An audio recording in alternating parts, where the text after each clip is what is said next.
I'm sure we've all heard the story of the fitter who charges £100 for fixing an old diesel engine simply by hitting it once with a hammer.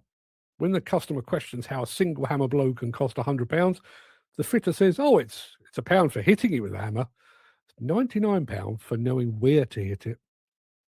In just a year or two, I will have been writing about demolition and construction equipment for 40 years.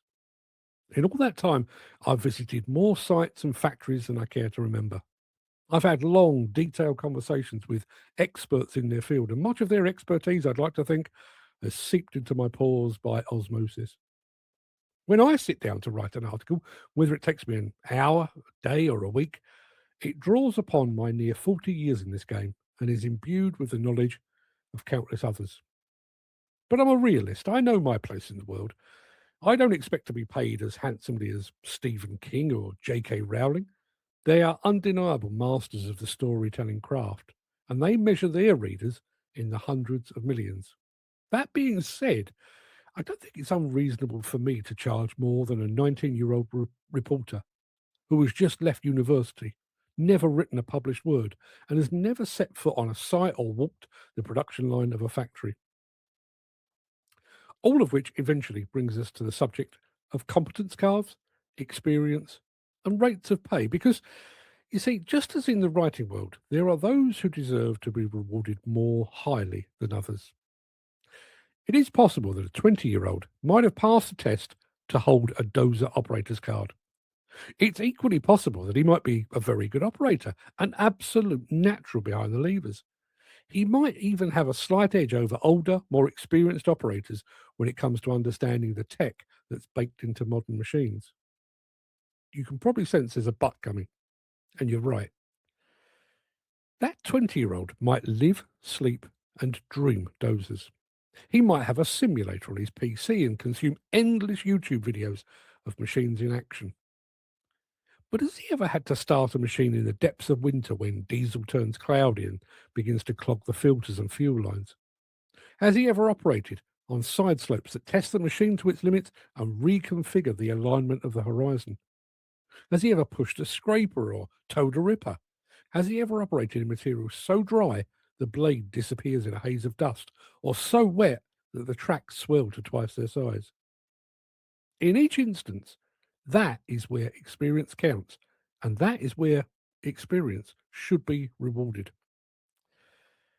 To put it simply, if I'm going to write about a backhoe loader, I can consult the dark recesses of my brain to analyse the countless times I've written about them before. In my head, the story already has structure. I don't need to consult ChatGPT to find out what a backhoe loader actually is. And the same applies to an experienced dozer operator. Over the course of a career, they will have encountered countless machines, sites, applications, and materials. Their brain is a veritable how-to guide on dozer operation. Present them with a task, and chances are they've done something very similar before. Surely there should be value in that insight. But the industry's card schemes and employers apparently don't think so. They are clearly of the belief that a dozer operator is a dozer operator. But while a wet behind the ears journalist is still figuring out what a backhoe loader is, my first paragraph is already written. In fact, I have the start of my story all mapped out. I know where I'm going next, and I know where I want to end up. An experienced operator is the same. Their experience gives them an immediate head start. In an industry where time is money, that head start is invaluable. Individuals, I believe, should be paid based on their worth and the value they bring to the project, not a flat rate that classes everyone as equal. And to illustrate that, just hear me out.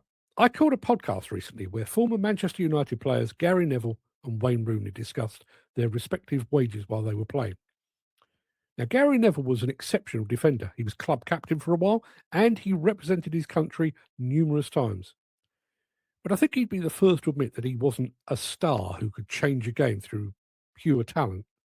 He was paid £1.4 million per year. Not bad, I think you'll agree, but £1.4 million per year. Wayne Rooney, meanwhile, was paid £10.7 million because the club recognised that games were won or lost on his prodigious talent. Both wore the same kit, both shared a changing room, both were footballers, both had the same manager, but they were paid not according to their job description, but according to their on field contribution. I've said it before, and I'll say it again.